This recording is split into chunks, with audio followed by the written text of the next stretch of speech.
할렐루야. 11월 16일 수요일 저녁 예배에 모신 분들을 예수 그리스도의 이름으로 환영합니다. 우리 다같이 마음을 모아서 함께 예배합니다. 우리 신앙 고백합니다. 나는 전능하신 아버지 하나님 천지의 창조주를 믿습니다. 나는 그의 유일하신 아들 우리 주 예수 그리스도를 믿습니다.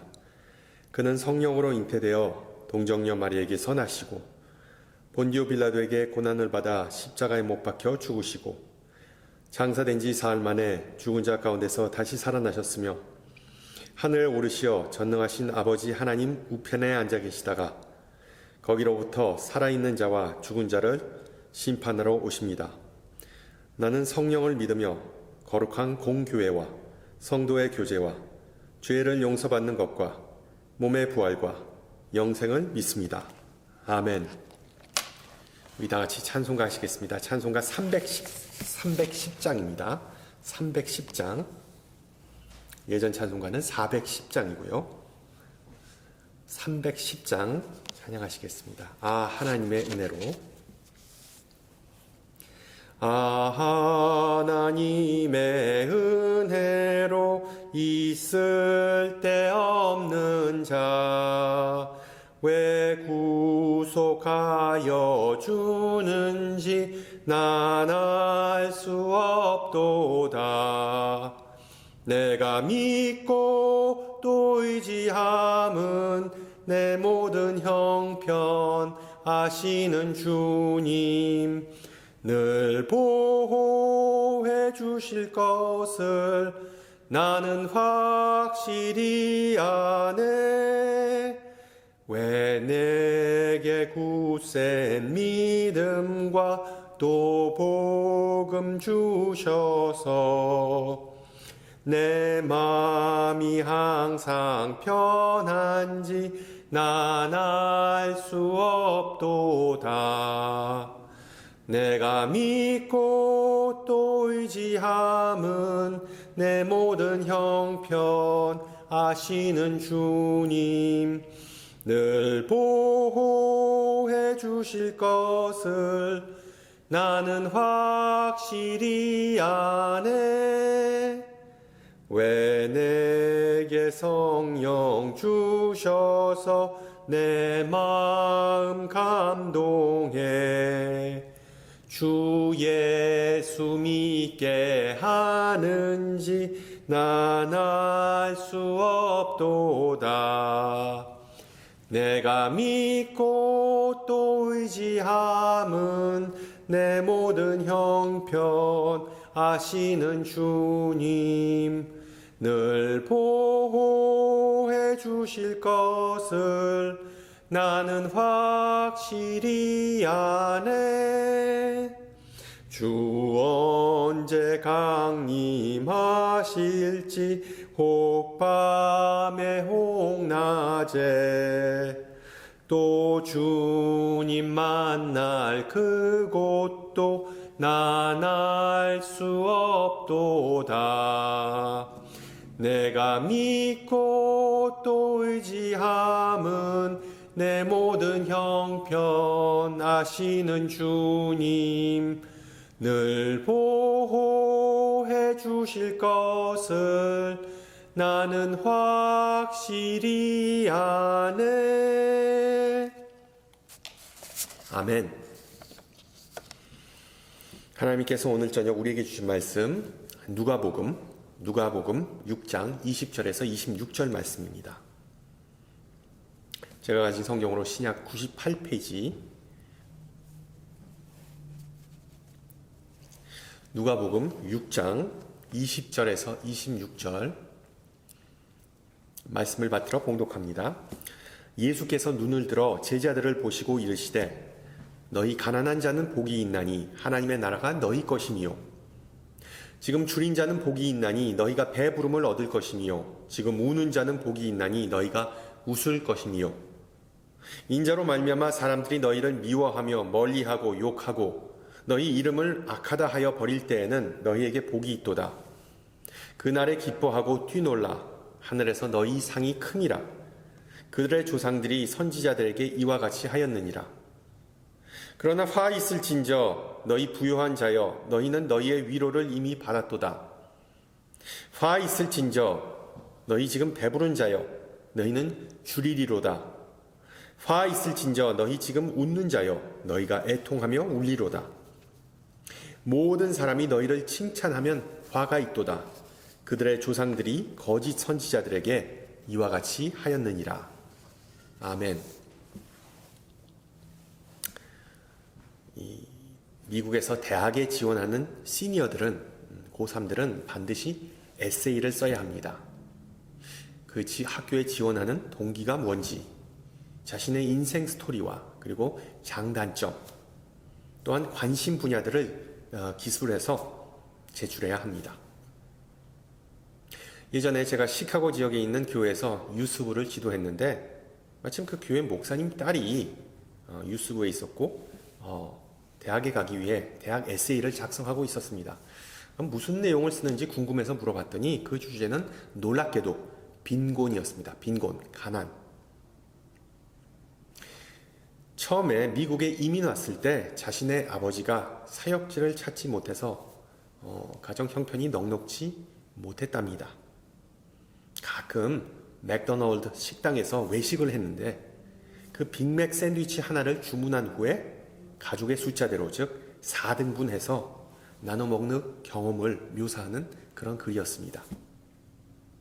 그리고 그때 본인이 느꼈던 그 복잡한 감정, 즉 행복하면서도 다소 창피한 그 마음을 토로하더군요. 남의 이야기 같지 않았습니다. 저도 부유한 가정에서 자라지 않았기 때문이죠. 처음에 프랑스 파리에서 저희 아버지가 개척했을 때 교인이 많지 않았기 때문에 사례비가 넉넉지 않았습니다. 따라서 그 어린 나이에 저는 목사는 돈 없이 사는 것이 당연한 것으로 여겼습니다. 그것을 그냥 현실로 받아들였습니다. 예수님도 비천한 가난한 가정에서 태어났고 어른이 돼서도 청빈의 삶을 사셨지 않습니까?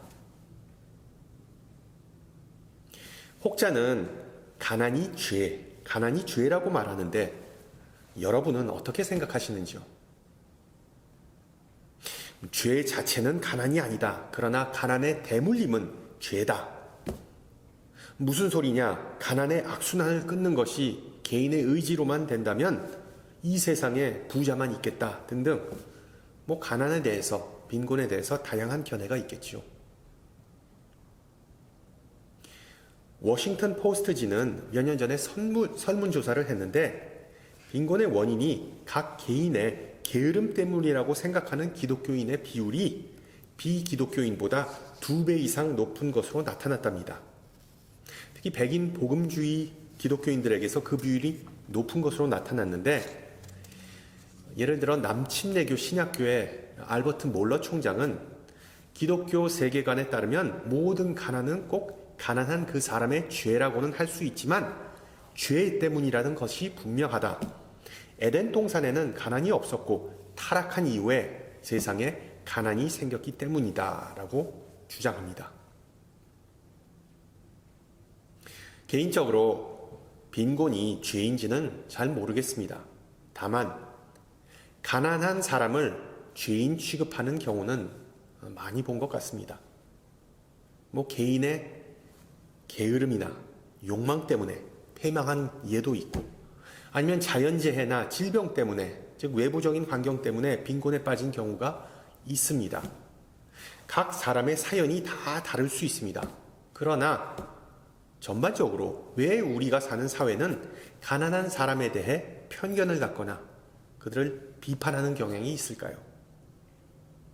왜 부유한 사람을 부러워하고 칭찬하는 경향이 있을까요?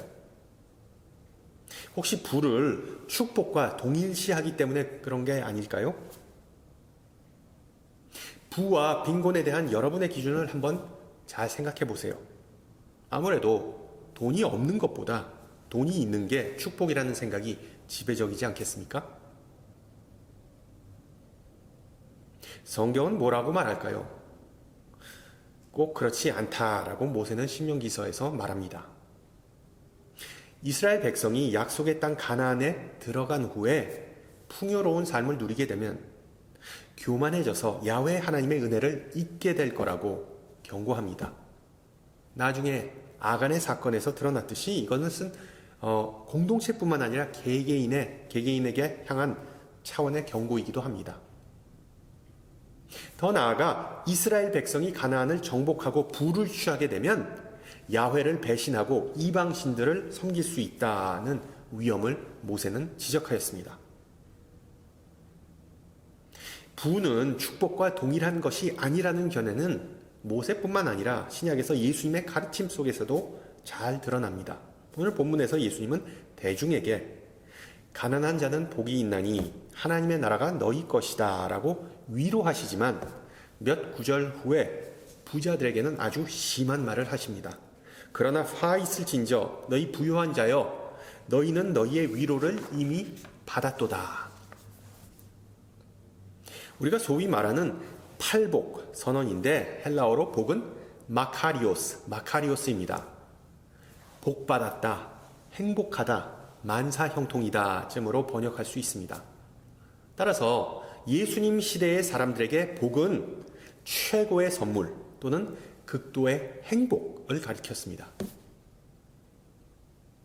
여러분 잘 알다시피 이 복 목록은 누가복음 6장과 그리고 마태복음 5장에서 등장합니다.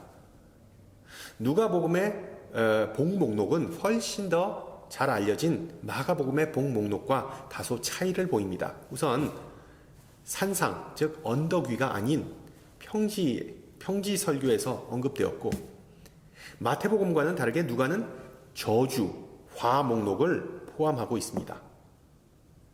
그래서 마태복음과는 다르게 누가는 어떤 이들을 축복하고 또 반면에 다른 이들을 저주합니다. 예수님은 궁핍하고 굶주리고 애통하는 자를 옹호하시지만 부유하고 그리고 배부르고 웃는 자들은 비판하십니다. 예수님께서 이렇게 저주하시는 모습은 흔하지 않기에 오늘 본문을 해석하기가 이해하기가 쉽지 않습니다. 마치 어떻게 보면 예수님께서 지금 세상을 삐딱한 시선으로 보는 것과 같습니다. 왜? 세상 사람들이 good, 아름답다, 좋다라고 여기는 것을 예수님은 bad, 추하다, 나쁘다라고 말씀하시기 때문입니다. 따라서 우리는 고개를 갸우뚱하게 되죠. 부자인 것이 뭐가 나쁜가? 성공하는 것이 죄인가? 도대체 예수님은 웃는 사람들이 왜 못마땅하신 건가? 등등. 왜 세상이 꺼리고 무시하는 것들을 예수님은 사랑하시고 축복하시고 심지어 우리에게 본받으라고 말씀하시는 걸까요? 결코 쉽게 답할 수 없는 질문이기에 당연히 많은 이들은 누가복음에 나온 팔복보다 마태복음에 나온 팔복을 더 선호합니다. 또한 생각해 보세요. 예수님은 늘 가시는 곳마다 군중을 몰고 다니셨지만 그 군중 가운데는 바리새인과 그리고 사두개인들과 같은 적재자들도 섞여 있었습니다. 그들은 예수가 군중을 호도한다라고 비판했을 수 있습니다. 예수님의 청중은 잘 알다시피 주로 서민들이었기에 부자를 싸잡아 욕하고 그리고 깎아내리면 대중의 인기를 한 몸에 받을 수 있었기 때문이죠. 물론 예수님은 어떤 정치인이나 선동가도 아니었습니다. 대중의 그 가려운 곳을 긁어주면서 자신의 위상을 높이려는 분도 아니었습니다. 오늘 본문을 통해 예수님은 자신의 제자들에게 그리고 또한 우리들에게 하나의 영적인 원리를 가르쳐 주십니다. 그 내용, 그 원리는 다름 아닌 축복의 본질, 축복의 성격에 관한 것입니다.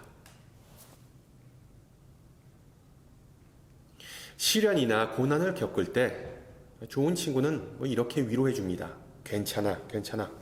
내가 이미 누리고 있는 많은 복을 꼼꼼히 생각해봐. 그 복을 다 세봐라.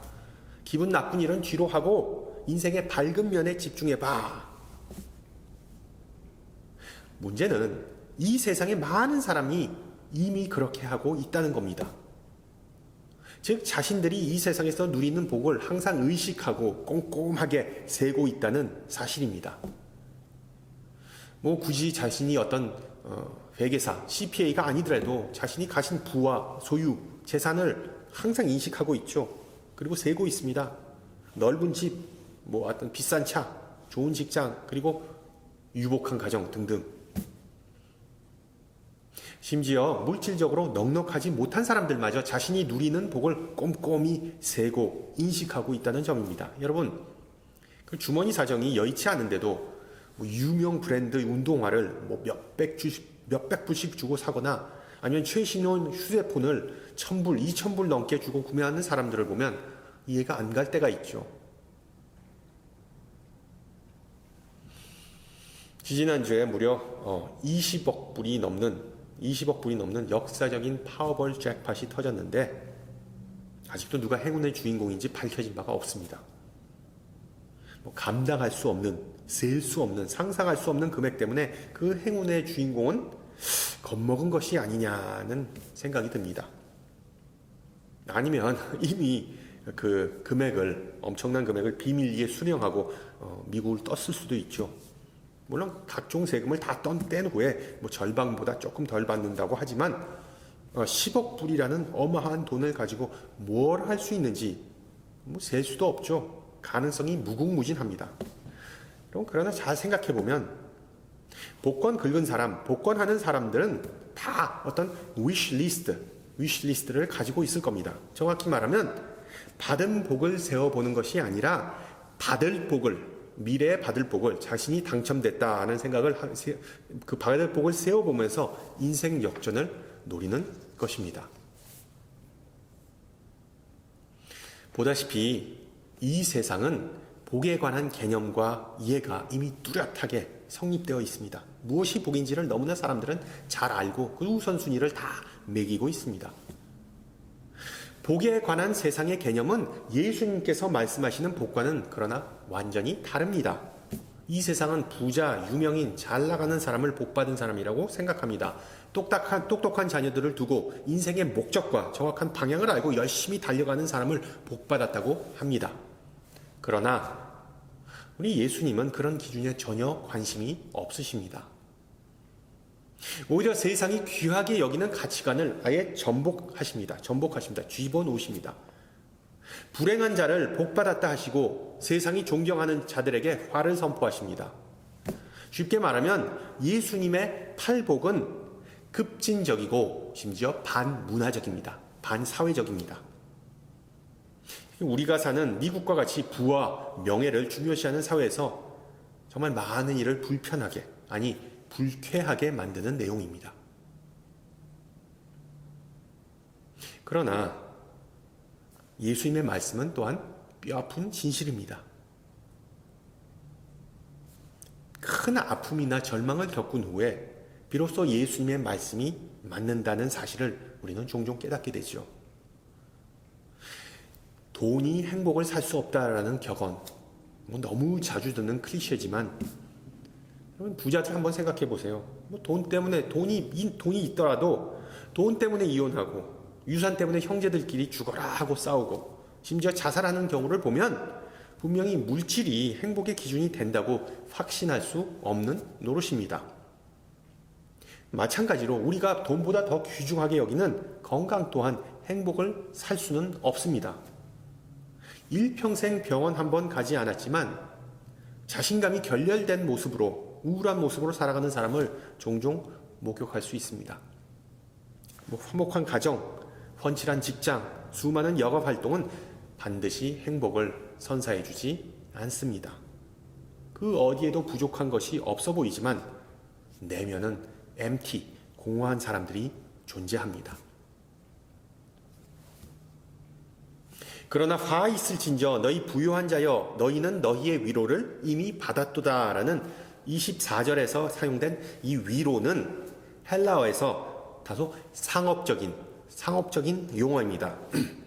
정확히 말하면 정산이 끝났다라는 의미인데 마치 어떤 청구서 밑에 스탬프로 쾅 찍은 지급 완료, paid in full와 같은 의미가 있습니다. 위로, 즉 그것은 지급 완료라는 뜻과 일맥상통합니다. 즉 부자, 유명인 그리고 권력자들은 그들의 몫을 이미 다 받았다는 것입니다. 현세에서는 많은 것을 누리고 있고 그들은 이미 그릇이 꽉 차서 이제는 더 받을 것도 더 수용할 것도 없다는 의미입니다. 유대교 랍비들의 예화집인 탈무드에 보면 이 선지자 엘리야 방문을 받은 한 농부, 한 지주의 이야기가 나옵니다. 여러분, 유대교에서 엘리야는 우리 개신교의 성령님과 같은 존재입니다. 시도 때도 없이 사람들을 방문해서 그들을 도와주거나 아니면 그들을 책망하는 그런 인물입니다. 그래서 유대인들은 6월절 저녁 식사 때 엘리야를 위해 식탁에 빈자리를 항상 준비해 놓습니다. 엘리야를 초청한다는 의미로. 어느 날 이 엘리야의 제자 중에 한 명이 스승이 세상에 내려가서 어떻게 하나님의 공의를 구현하는지를 자신도 좀 가르쳐 달라고, 그래서 자신도 좀 데려가 달라고 요청했습니다. 그래서 이 스승과 엘리야와 제자는 비루한 순례객으로 분장한 후에 어떤 부유한 농부의 집을 방문하는데 안타깝게도 문전박대를 당합니다. 그 지주는 오직 딱딱한 빵과 그리고 물만 주고 그들에게 마구간에 가서 자라고 짜증을 냅니다. 이유인즉슨 그 다음날 우물을 파러 가야 하는데 불청객이 와서 정말 자기가 계획에 차질을 빚어졌다라는 게 그 이유였습니다. 춥고 불편한 잠자리에서 밤을 새운 후에 엘리야는 새벽에 일찍 일어나서 직접 자기가 우물을 팠습니다. 그 모습을 본 제자가 의아해하면서 스승에게 묻습니다. 스승님, 저 농부는 매정하고 예의가 없습니다. 인간 같지가 않습니다. 방문객을 환대하지도 않는 저런 사람을 위해 어떻게 우물을 대신해서 파줄 수가 있습니까? 맞아, 내가 그 일을 대신해 주었지라고 엘리야가 대답하면서 이렇게 덧붙입니다. 내가 방금 이 자리에 파놓은 우물은 앞으로 수백 년 동안 시원한 물을 제공해 주겠지. 그러나 자네가 모르는 사실은 농부가 원래 우물을 파고자 했던 자리는 여기가 아니라 저기 좀 떨어진 곳이야. 그 곳에는 엄청난 보물이 땅에 묻혀 있지. 그러나 내가 이미 이곳에 우물을 파 놓았으니 이제 농부는 더는 다른 곳에 가서 우물을 파지도 않을 것이고 그 보물은 그가 죽은 후에 수백 년 동안 그곳에 파묻혀 있을 거야. 모든 게 축복은 아닌 셈이야 라고 말한 그런 예화가 있습니다. 이 비유의 교훈은 그 부자 지주는 이미 위로를 받았다는 점입니다. 그가 여행객들을 환대한 만큼, 그러니까는 딱딱한 빵과 물만큼의 그 대가를 돌려받았지만 이제 다 계산이 끝났으니까 더 받을 것이 없다는 것입니다. 현재 누리는 복 말고 미래에 있을 부는 더 없다는 뜻이죠. 더 나아가 예수님은 누가복음 16장에서 부자가 처할 수 있는 더 심한 경우를 비유를 통해 말씀하십니다. 한 부자가 있어 자색 옷과 고운 베옷을 입고 날마다 호화롭게 즐기더라. 헐리우드 유명 인사들이 대대적인 파티를 열고 그냥 신나게 즐기는 것처럼 이 부자도 인생을 즐겼습니다. 너무 즐기다 보니 자신 문턱에 개들과 함께 부자가 먹다 흘린 조각을 애타게 기다리는 그 거지 나사로는 눈에 들어오지도 않았습니다. 부자가 죽은 후에 알다시피 지옥에 가서 아브라함에게 이런 책망을 듣죠. 너는 살았을 때 좋은 것을 받았고 나사로는 고난을 받았으니 이것을 기억하라. 이제 그는 여기서 위로를 받고 너는 괴로움을 받느니라. 인생은 친구들과 호화로운 파티하고 상다리가 부러지게 차려진 최상의 음식을 배부르게 먹고 궁궐과 같은 저택에 살면서 럭셔리 디자이너 의상을 입는 것보다 인생은 더 큰 가치를 갖는다는 점을 알려주는 비유입니다. 그런 주지육림을 즐기는 모든 이에게 화가 있다고 예수님은 말씀하십니다. 물론 우리 성도님들은 다 검소한 삶 살기 때문에 해당 사항이 없는 줄 믿습니다. 그러 우리는 부자와 같이 두려워할 이유가 전혀 없습니다.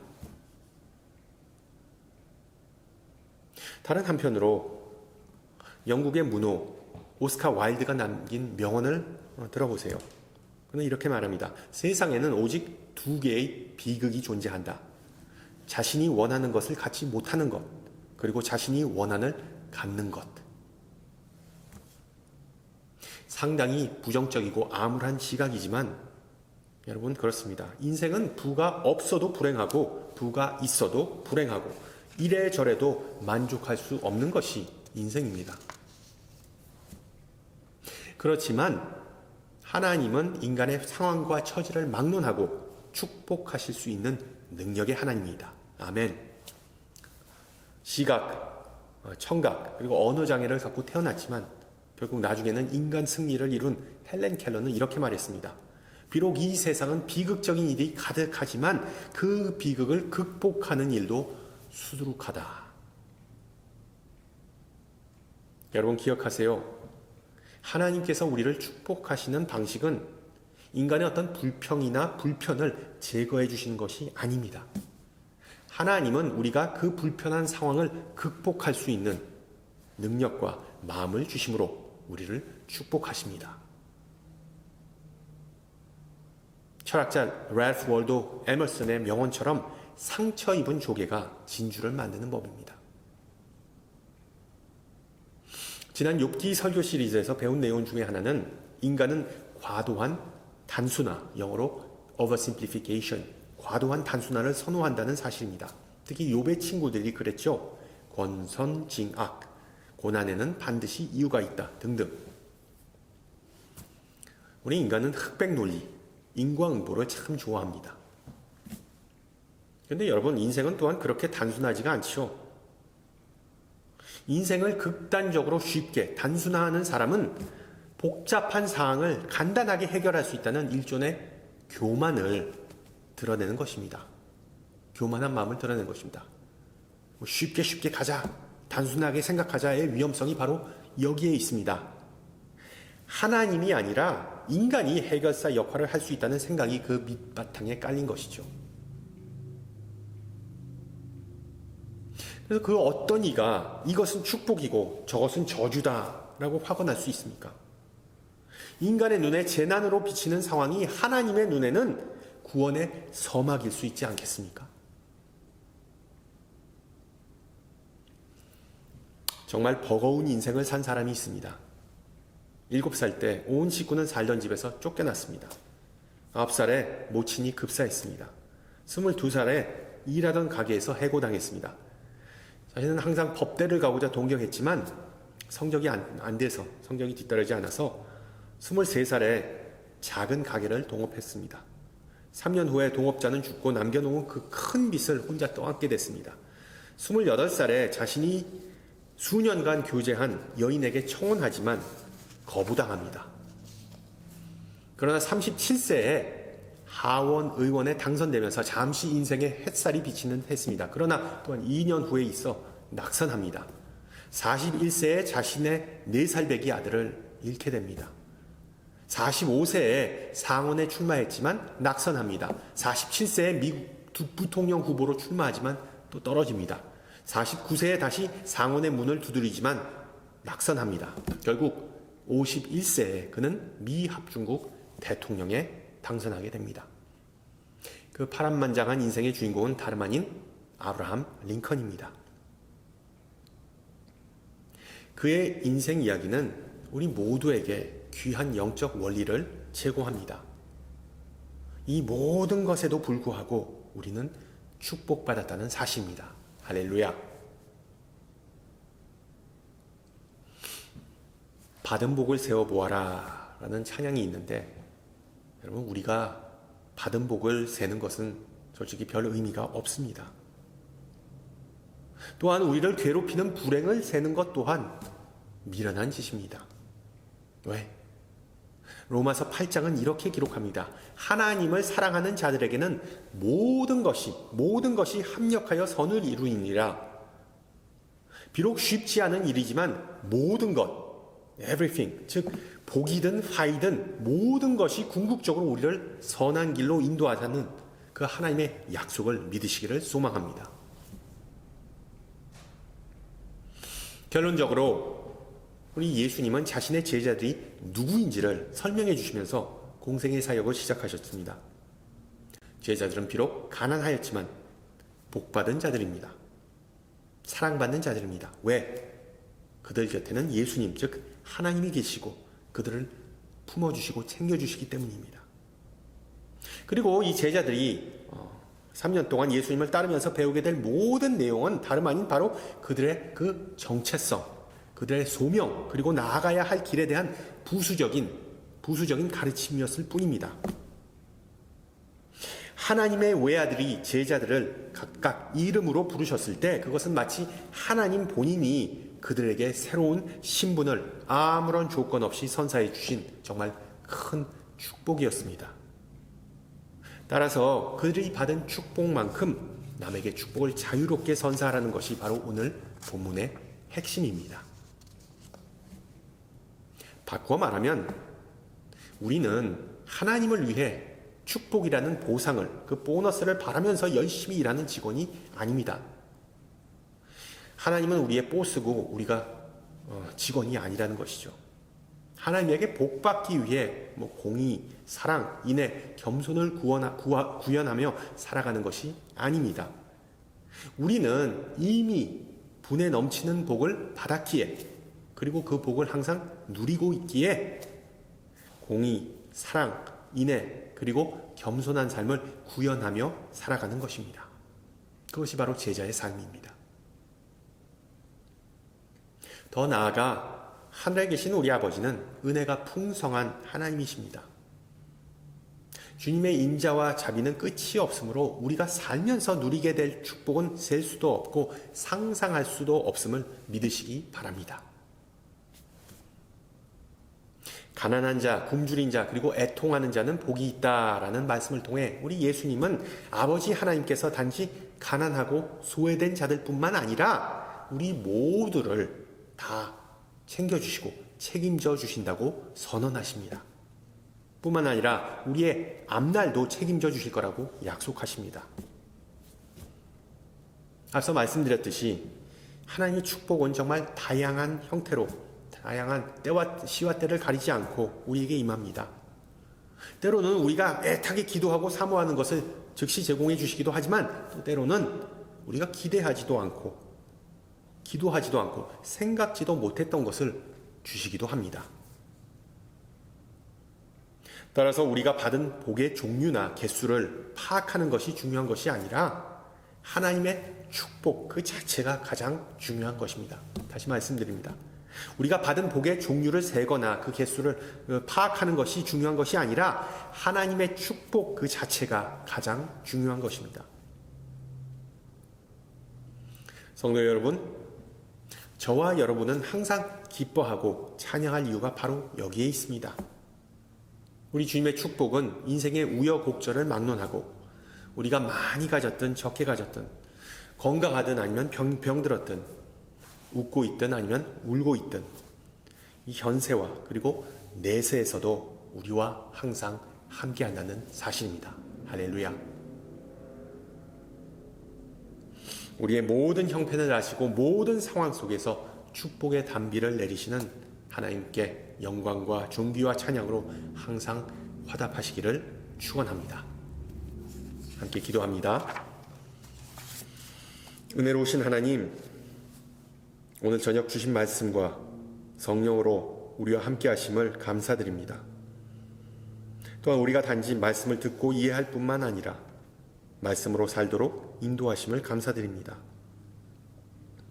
하나님을 아버지라고 부를 수 있는 것, 하나님의 자녀된 것이 가장 큰 축복임을 상기시켜 주셨는데 우리는 그 축복을 자주 잊고 무시하고 사는 때가 있음을 고백합니다. 인간을 만드시고 인간의 삶의 주인이 되시기 때문에 우리의 숨은 생각과 마음의 계획을 다 알고 계신 분임을 이 시간 고백합니다. 물질이 많든 적든 이 세상 사는 동안 우리가 정확히 무엇을 소유했는지를 아시는 이는 주님이시고 또한 내세에서 무엇을 소유하게 될지를 아는 분도 오직 주님임을 고백합니다.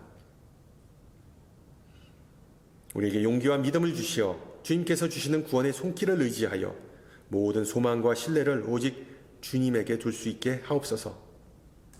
또한 주님께서 아낌없이 우리를 축복했듯 우리도 서로를 한없이 축복하는 은혜가 있게 하옵소서. 자비로우신 아버지, 주님은 우리의 필요를 아시고 어떻게 도우시는지를 아시는 분이오니 우리를 아픔과 슬픔과 고달픔에서 자유롭게 해주시기를 간구합니다.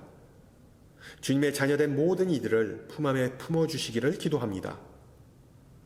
특히 우리 가운데 인생의 무게로 인하여 휘청거리거나 주저앉은 이들을 위해, 굶주리거나 아프거나 삶의 터전을 잃은 이들을 위해, 애통하거나 소외되거나 절망하는 이들을 위해, 그리고 증오와 폭력과 무관심으로 인해 피해당한 이들을 위해 중보합니다.